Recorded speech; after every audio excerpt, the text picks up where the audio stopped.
Hello दोस्तों, welcome to my YouTube channel MR study point. तो दोस्तों, आज हम पढ़ेंगे कुछ मिल्खा सिंह के बारे में, उनके बारे में कुछ जानकारियाँ। और अगर आपने मेरा चैनल सब्सक्राइब नहीं किया है तो उसे सब्सक्राइब कर दें और वीडियो को शेयर करना ना भूलें। देखिए, मिल्खा सिंह आज तक भारत के सबसे प्रसिद्ध और सम्मानित धावक हैं। कॉमनवेल्थ खेलों में भारत को स्वर्ण पदक दिलाने वाले वे पहले भारतीय हैं। खेलों में उनके अतुल्य योगदान के लिए भारत सरकार ने उन्हें चौथे सर्वोच्च सम्मान पद्मश्री से भी सम्मानित किया था। पंडित जवाहरलाल नेहरू भी मिल्खा सिंह के खेल को देखकर उनकी तारीफ करते थे और उन्हें मिल्खा सिंह पर गर्व था। मिल्खा सिंह का जन्म अविभाजित भारत के पंजाब में एक सिख राठौर परिवार में 20 नवंबर 1929 को हुआ था। उनके माँ बाप की कुल 15 संतान में एक थे। उनके कई भाई बहन बाल्यकाल में ही गुजर गए थे। भारत के विभाजन के बाद हुए दंगों में मिल्खा सिंह ने अपने माँ बाप और भाई बहन को खो दिया। अंततः वे शरणार्थी बन के ट्रेन द्वारा पाकिस्तान से दिल्ली आए। दिल्ली में वह अपनी शादीशुदा बहन के घर पर कुछ दिन रहे। कुछ समय शरणार्थी शिविरों में रहने के बाद वह दिल्ली के शाहदरा इलाके में एक पुनर्स्थापित बस्ती में भी रहे। भारत के विभाजन के बाद अफरा तफरी में मिल्खा सिंह ने अपने माँ बाप को खो दिए। अंततः वे शरणार्थी बनके ट्रेन द्वारा पाकिस्तान से भारत आए। ऐसे भयानक बचपन के बाद उन्होंने अपने जीवन में कुछ कर गुजरने की ठानी।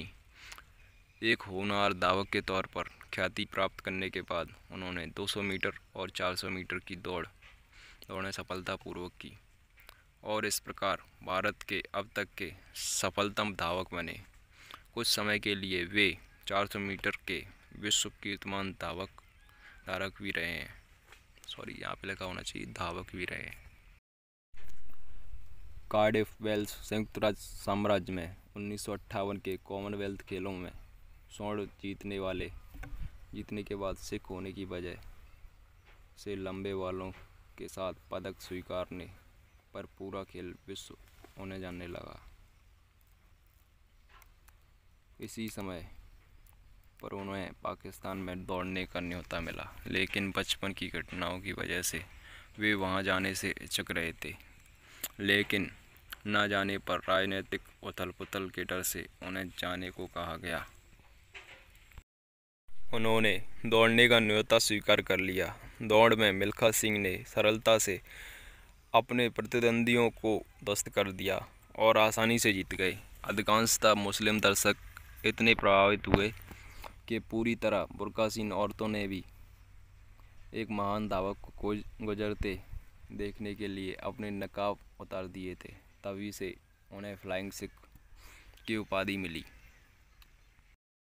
सेना में उन्होंने कड़ी मेहनत की और 200 मीटर और 400 मीटर में अपने आप को स्थापित किया और कई प्रतियोगिताओं में सफलता हासिल की। उन्होंने सन 1956 में मेलबर्न ओलंपिक खेलों में 200 और 400 मीटर में भारत का प्रतिनिधित्व किया, पर अंतर्राष्ट्रीय स्तर पर अनुभव न होने के कारण सफल नहीं हो पाए। लेकिन 400 मीटर प्रतियोगिता के विजेता चार्ल्स जेकिंस के साथ हुई मुलाकात ने उन्हें न सिर्फ प्रेरित किया बल्कि ट्रेनिंग के नए तरीकों से भी अवगत कराया।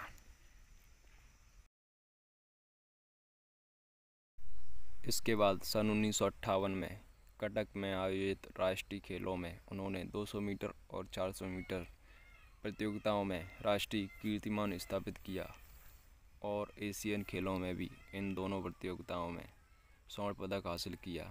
साल 1958 में उन्हें एक और महत्वपूर्ण सफलता मिली जब उन्होंने ब्रिटिश राष्ट्रमंडल खेलों में 400 मीटर प्रतियोगिता में स्वर्ण पदक हासिल किया।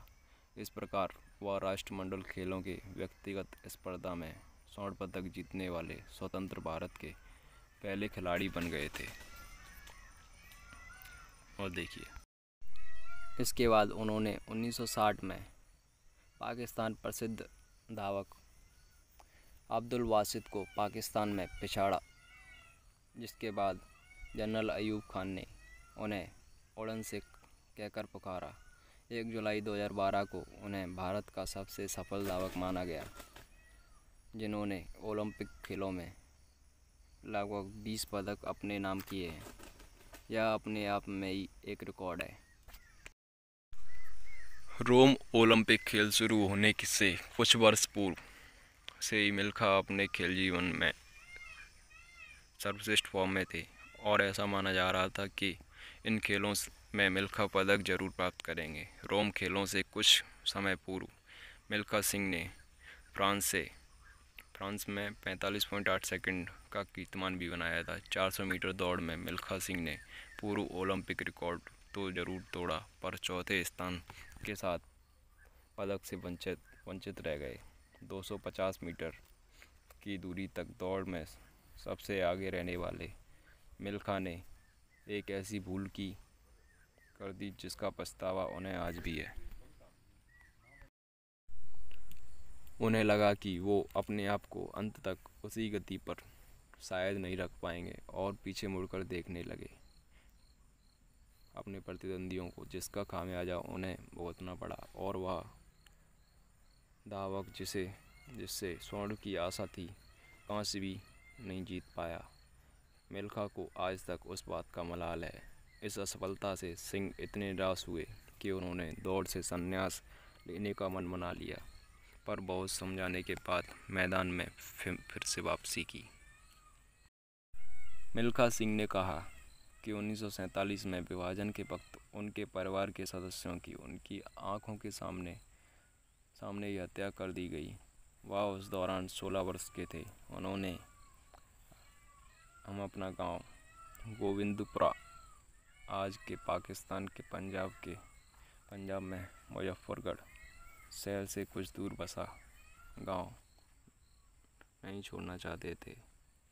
जब हमने विरोध किया तो इसका अंजाम विभाजन के कुरूप सत्य के रूप में हमें भुगतना पड़ा। चारों तरफ खून खराबा था।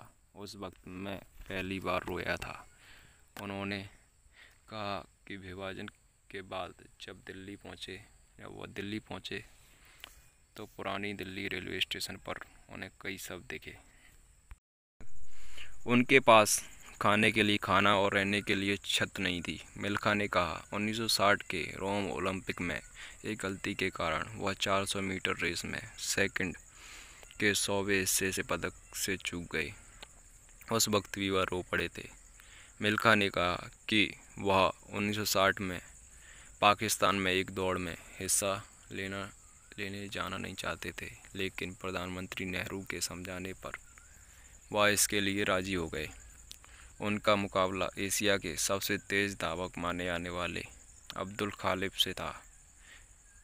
इसमें जीत हासिल करने के बाद उन्हें उस वक्त पाकिस्तान के राष्ट्रपति फील्ड मार्शल अयूब खान की ओर से फ्लाइंग सिख नाम मिला। टोक्यो एशियाई खेलों में मिल्खा ने 200 और 400 मीटर की दौड़ जीतकर भारतीय एथलेटिक्स के लिए नए इतिहास की रचना की। मिल्खा ने एक स्थान पर लिखा है, मैंने पहले दिन 400 मीटर दौड़ में भाग लिया। जीत का मुझे पहले से ही विश्वास था, क्योंकि एशियाई क्षेत्र में मेरा कीर्तिमान था। शुरू में जो तनाव था वह स्टार्टर की पिस्तौल की आवाज़ के साथ सबू चक्कर हो गया। आशा के अनुसार मैंने सबसे पहले फीते को छुआ। मैंने नया रिकॉर्ड कायम किया था। जापान के सम्राट ने मेरे गले में स्वर्ण पदक पहनाया। उस क्षण का रोमांच मैं शब्दों में व्यक्त नहीं कर सकता। अगले दिन 200 मीटर की दौड़ थी। इसमें मेरा पाकिस्तान के अब्दुल खालिद के साथ कड़ा मुकाबला था। खालिद 100 मीटर का विजेता था। दौड़ शुरू हुई। हम दोनों के कदम एक साथ पड़ रहे थे। फिनिशिंग टैप से 3 मीटर पहले मेरी टांग की मांसपेशी खिंच गई और मैं लड़खड़ा कर गिर पड़ा। मैं फिनिशिंग लाइन पर ही गिरा था। फोटो फिनिश में मैं विजेता घोषित हुआ और एशिया का सर्वश्रेष्ठ एथलीट भी। जापान के सम्राट ने उस समय मुझसे जो शब्द कहे वह मैं कभी भूल नहीं सकता।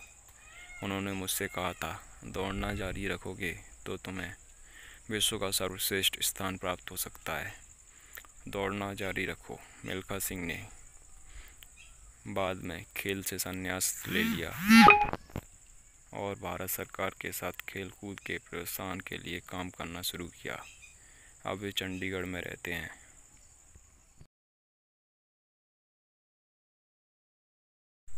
उनकी कुछ उपलब्धियां, इन्होंने 1958 में एशियाई खेलों में 200 मीटर और 400 मीटर में स्वर्ण पदक जीते। इन्होंने 1962 में एशियाई खेलों में स्वर्ण पदक जीता।